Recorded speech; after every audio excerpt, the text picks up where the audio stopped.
ಎಲ್ಲರಿಗೂ ನಮಸ್ಕಾರ.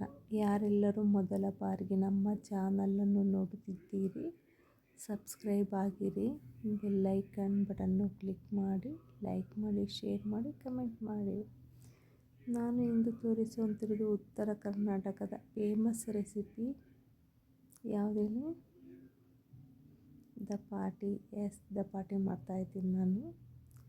ಈ ದಪಾಟಿಗೆ ಬೇಕಾಗುವ ಸಾಮಗ್ರಿಗಳು ಮತ್ತು ಯಾವ ರೀತಿ ಹಿಟ್ಟನ್ನು ತಯಾರಿಸ್ಕೋಬೇಕು ಅಂತ ಮುಂದಿನ ವಿಡಿಯೋದಲ್ಲಿ ತೋರಿಸಿಕೊಡುತ್ತೇನೆ.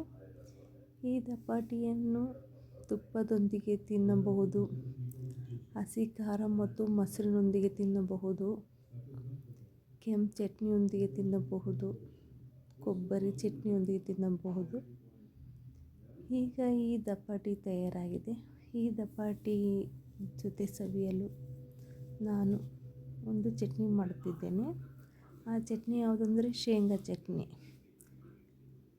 ಯಾವ ರೀತಿ ತಯಾರು ಮಾಡುತ್ತೆ ಅಂತ ಹೇಳ್ಕೊಡುತ್ತೇನೆ ನೋಡಿ.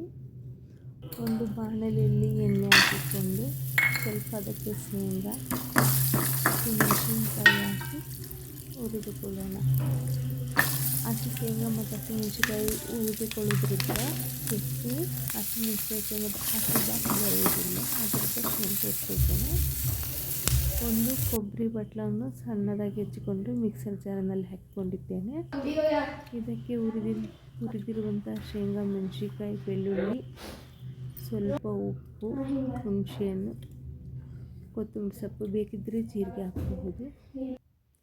ಮಿಕ್ಸರ್ ಮಾಡಿದರೆ ದಪಾಟಿಯೊಂದಿಗೆ ತಿನ್ನಲು ಶೇಂಗಾ chutney ready. Thank you for watching.